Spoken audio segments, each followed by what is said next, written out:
প্রিয় শিক্ষার্থীবৃন্দ, আসসালামু আলাইকুম। Welcome back to my channel all বিটি টেকে সবাইকে স্বাগতম। সাথে আছি আমি ইব্রাহিম খলিল। আজকে আমরা জানবো যে পুলিশ ক্লিয়ারেন্সের জন্য অনলাইনে কিভাবে স্ট্যাটাস চেক করব। অর্থাৎ আমি যে অনলাইনে আবেদন করেছি পুলিশ ক্লিয়ারেন্সের জন্য, আমার আবেদনটি গ্রান্ট হয়েছে কিনা, অর্থাৎ আমার পুলিশ ভেরিফিকেশনটা হয়েছে কিনা।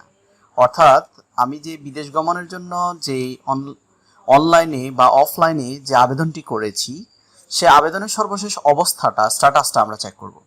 তো এটার জন্য নিশ্চয় আমরা যখন আবেদন করেছি আমাদেরকে একটা অ্যাপ্লিকেশন ফর্ম দিয়েছে। এখানে তো আপনারা দেখতে পাচ্ছেন যে অ্যাপ্লিকেশন ফর্ম, সেই ফর্মের ছবির উপর দিকে দেখতে পাচ্ছেন যে রেফারেন্স আইডি, এই রেফারেন্স আইডিটা লাগবে।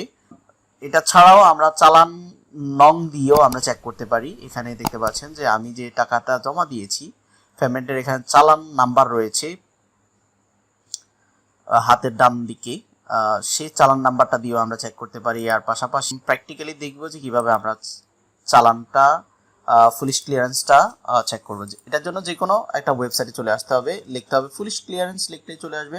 দেন এখানে প্রথম যেটা রয়েছে, এখানে আমরা দেখতে পাচ্ছি যে সার্চ সার্টিফিকেট বাংলাদেশ পুলিশ, অথবা এখানে log in police clearance, just আমরা পুলিশ ক্লিয়ারেন্সে ক্লিক করে দিব। ক্লিক করে দেওয়ার পরে আমার যেহেতু রেজিস্ট্রেশন করা আছে, সেক্ষেত্রে আমি কি করব, লগ ইন করে নিব। আর যদি আপনি নতুন হয়ে থাকেন তাহলে রেজিস্ট্রেশন করে নেবেন। জাস্ট লগ ইনে ক্লিক করছি।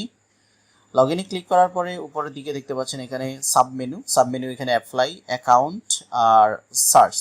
তো আমি এখানে জাস্ট সার্চ অপশনে ক্লিক করব। এখানে সার্টিফিকেট বা অ্যাপ্লিকেশন স্ট্যাটাস, তো যদি সার্টিফিকেট দেখতে চাই সার্টিফিকেটে ক্লিক করব। যদি অ্যাপ্লিকেশন স্ট্যাটাসটা আমরা দেখব। তো অ্যাপ্লিকেশন স্ট্যাটাসে এখানে যেটা করতে হবে, অ্যাপ্লিকেশন স্ট্যাটাসে আমাদের যে রেফারেন্স আইডিটা ছিল, সেই রেফারেন্স আইডিটা আমরা এখান থেকে দিয়ে দিতে হবে।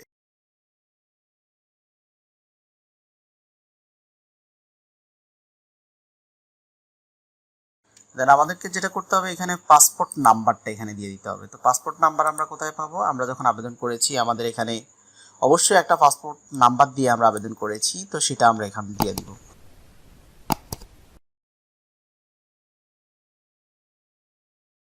এখানে সার্চ অপশনে আমরা ক্লিক করে দিব। তো ক্লিক করে দেওয়ার পরে এখানে আমরা দেখতে পাচ্ছি যে এখানে রেফারেন্স আইডি বা নাম, মোবাইল নাম্বার, ঠিকানা, পাশাপাশি এখানে দেয়া আছে সর্বশেষ অবস্থা, ইন্সপেক্টর আইও, ইন্সপেক্টর এএসএম আব্দুল নূর। তো এখানে ওনার মোবাইল নাম্বার দিয়ে দিছে। ওনার কাছে আমার পুলিশ ভেরিফিকেশনটা রয়েছে। আর এখানে লেখা আছে কারেন্ট স্ট্যাটাস হচ্ছে রেডি ফর ডেলিভারি। সেই ডেলিভারিটা করতে পারে 2 সেপ্টেম্বর 2021। ওকে, তার মানে আজকের ডেট আমি এটা নিয়ে যাইতে পারি। আর পাশাপাশি আমরা যদি এখান থেকে জাস্ট কি করতে চাই, শুধু সার্টিফিকেটটা দেখতে চাই, জাস্ট এখানে কি করব, আমরা রেফারেন্স আইডিটা দিয়ে দিব। রেফারেন্স আইডিটা দেওয়ার পরে এখানে জাস্ট ভিউ সার্টিফিকেট আমরা ক্লিক করে দিব। তার মানে দেখতে পাচ্ছেন এখানে আমার সার্টিফিকেটটা রেডি হয়ে গেছে। এই হচ্ছে পুলিশ ক্লিয়ারেন্স সার্টিফিকেট। তো এটাকে প্রিন্ট করার জন্য জাস্ট এখানে প্রিন্ট অপশনে দেখতে পাচ্ছেন, এইখানে প্রিন্ট অপশনে ক্লিক করে আপনি সেভ, এখানে প্রিন্ট নাম দিয়ে এটা সেভ করে রাখবেন। আশা করি বুঝতে পেরেছেন। তো এভাবে ট্র্যাক রিলেটেড ভিডিও পাওয়ার জন্য আমার চ্যানেলটি সাবস্ক্রাইব করে পাশে থাকবেন। Thank you so much for watching my channel.